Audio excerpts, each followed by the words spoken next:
बोलो जयकारा बोल मेरे श्री गुरु महाराज की जय। श्री परमहंस अवधूत मत अमर ज्योति दर्शन श्री शांति भवन अभ्यास स्थल। श्री सतगुरुदेव जी महाराज श्री तृतीय पातशाही जी ने श्री अनंतपुर में प्रत्येक परमार्थ भक्ति के स्थानों को रेखांकित कर दिया। प्रेमी गुरमुख सेवा वे दर्शन करते हुए आनंद के महासागर में डुबकियां लगा रहे थे। उस समय उनके लिए कोई अन्य साधन अपनाने के लिए विचार ही नहीं उठता था। विचारों को उत्पन्न होने का कोई समय मिले तब ना, हर समय प्रेम भरी लीला से प्रभु प्रेम में ओत प्रोत करते थे। इसी आत्मानंद की अनुभूति में त्याग, तपस्या, उपासना सब साधन समाहित थे। श्री तृतीय पातशाही जी महाराज ने धुर दरगाही मौज को सन्मुख रखते हुए अगम की जानते हुए उन सब स्थानों एवं साधनों को परिलक्षित किया। बाइयों के आवास स्थान के अंतर्गत एक बड़े कमरे में श्री तृतीय पातशाही जी की श्री मूर्ति विराजमान थी, जहां पर संक्रांति के शुभ दिन बाइयां श्री आरती पूजा करती। इस आवास स्थान से बाहर समीप ही टीन की छत से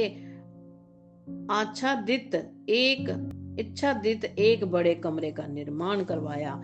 यहाँ पर भी लकड़ी के बने हुए सिंहासन पर श्री तृतीय पातशाही जी महाराज की पावन प्रतिमा विराजमान थी। बाहर से आई हुई कई बुजुर्ग बाइयां अथवा संगतें यहाँ पर भजनाभ्यास करती। भक्त हितकारी श्री चतुर पातशाही जी महाराज ने बाइयों व भक्तानियों को इसी शांति भवन में बैठकर 1 घंटा भजन करवाना आवश्यक नियम बतलाया तथा परिपक्वता से इसका पालन करवाया। फरमाया कि सभी स्थायी निवासी एवं सत्संगी महात्मा बाईजन एवं संगते प्रातः श्री परमहंस अवधूत मंदिर में श्री आरती पूजा के पश्चात अपनी अपनी ओर के श्री शांति भवन में बैठकर सुरत शब्द योग का नियम निभाएं और मानव जीवन को सफल करें। परम पुरुष, परम ब्रह्म, साकार अलौकिक गुण संपन्न श्री परमहंस सदगुरु दाता दयाल जी श्री पंचम पातशाही जी ने कई बार श्री शांति भवन में बैठकर भजनाभ्यास करवाया और मानव जीवन की सफलता एवं पूर्णता का विशिष्ट साधन बतलाया। उस समय छोटा स्थान होने के कारण इसे टीन की छत पर खपरेले डालकर कुछ स्थान आगे बढ़ाया। जैसे जैसे उपयुक्त समय आता गया वैसे वैसे ही उस स्थान को भव्य रूप प्रदान करते गए। आपने सन 1984 में इस भवन निर्माण की नींव रखी। इसे हवादार बनाने के लिए खुले दरवाजे, खिड़कियां वे रोशनदान रखवाए। चहुं और बरामदे वे प्रांगण के पश्चात परिधि के अंदर फूलों के पौधे लगवाए। इन फूलों की सुगंधित युक्त समीर से मस्तिष्क में तरोताजगी आती है। संगमरमर की शिलाओं से श्री सिंहासन जी के चारों ओर कुछ स्थान का निर्माण करवाया।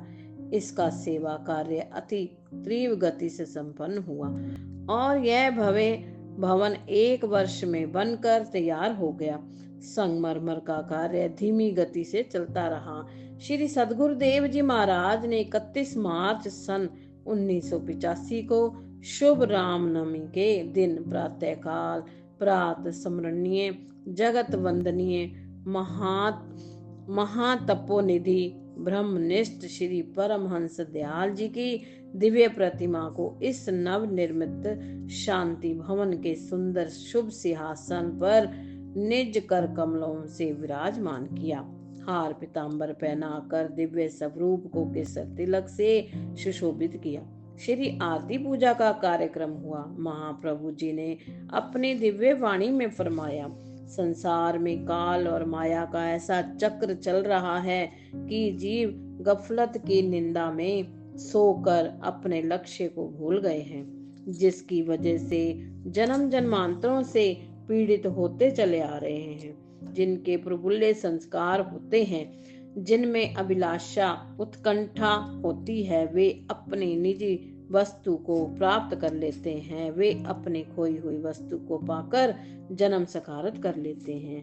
ऐसी पुण्य संस्कारी रूहों के लिए कुदरत की ओर से प्रबंध होता है। उन्हें सतपथ दर्शाने के लिए समय समय पर सत्पुरुषों का जहूर होता है।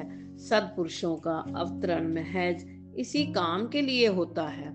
वे जिज्ञासु संस्कारी रूहों को निज घर पहुंचाने के लिए आते हैं, ताकि आत्मा जो कुल मालिक से बिछुड़ गई है उसे सच्चा सुख मिल सके।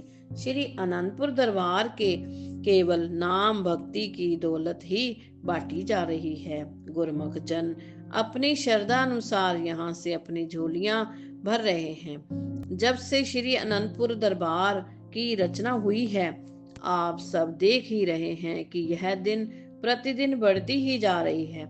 श्री मंदिर, श्री नंद शांति भवन, श्री आनंद शांति धाम, ये सब स्थान गुरमुखों के लिए भक्ति प्राप्त करने का द्वार है। यह श्री शांति भवन इसलिए बना है ताकि गुरमुख भजना अभ्यास से सुरती को मालिक से मिलाए, जो कि विषय विकारों में फंसी है। जो नाम की माला को अपनी सुरती में पिरोएंगे, वे मन माया के गलबे से हटकर मालिक के चरणों में सुरक्षित हो जाएंगे। आप गुरमुखों के अहोभाग्य हैं, जो जैसा सुअवसर मिला है गुरमुख सेवा दर्शन सत्संग से जीवन का कल्याण कर लेते हैं। गुरमुखों के उद्धार के लिए इन स्थानों का निर्माण किया जाता है। इसलिए सबका कर्तव्य हो जाता है कि अधिकाधिक समय देकर भजन ध्यान करें, ताकि अधिकाधिक लाभ प्राप्त हो जाए। कोई श्री अनंतपुर में रहने वाला है या कोई बाहर रहने वाला है, 1 घंटा भजनाभ्यास हर गुरमुख के लिए अनिवार्य है। 24 घंटों में से 1 घंटा अवश्य निकालें। इसमें गुरमुखों की बेहतरी है और जीवात्मा का कल्याण है। महापुरुषों का भी यही उद्देश्य होता है कि गुरमुख इस सुनहरी वक्त का पूरा लाभ उठाएं। पावन श्री वचन श्रवण कर सबका हृदय रोमांचित हो गया। सबने गुरु महिमा के गीत गाए, श्री प्रभु जी का कोटि कोटि आभार प्रकट किया। प्रसाद वितरित हुआ। शुभ मुहूर्त संपन्न होने के पश्चात आप स्वयं भी वहां विराजमान रहे और सब गुरुमुखों को 1 घंटा भजन करने की आज्ञा फरमाई। सबने श्री दर्शन ध्यान करते हुए तेजोमयी प्रभा को अंतर्मानस में भरते हुए शांत एकांत समय में उस आत्म आनंद को पाया, जिसे हजारों वर्षों की तपस्या करने पर भी प्राप्त नहीं किया जा सकता। श्री आज्ञा अनुसार यहाँ पर प्रातः साय नियुक्त सेवादार बाइयां श्री आरती पूजा करती हैं। श्री परमहंस अवधैत मंदिर में श्री आरती पूजा की मधुरिम ध्वनि का संबंध यहाँ पर जुड़ा हुआ है, जिससे यहाँ पर बैठे हुए सभी प्रेमी तन्मय होकर हृदय में उल्लास भरते हैं। वे प्रेमी हैं बुजुर्ग, माता अथवा लाचार, बीमार जो श्री मंदिर में नहीं पहुंच पाते, यहाँ आकर श्री आरती पूजा का लाभ उठाते हैं।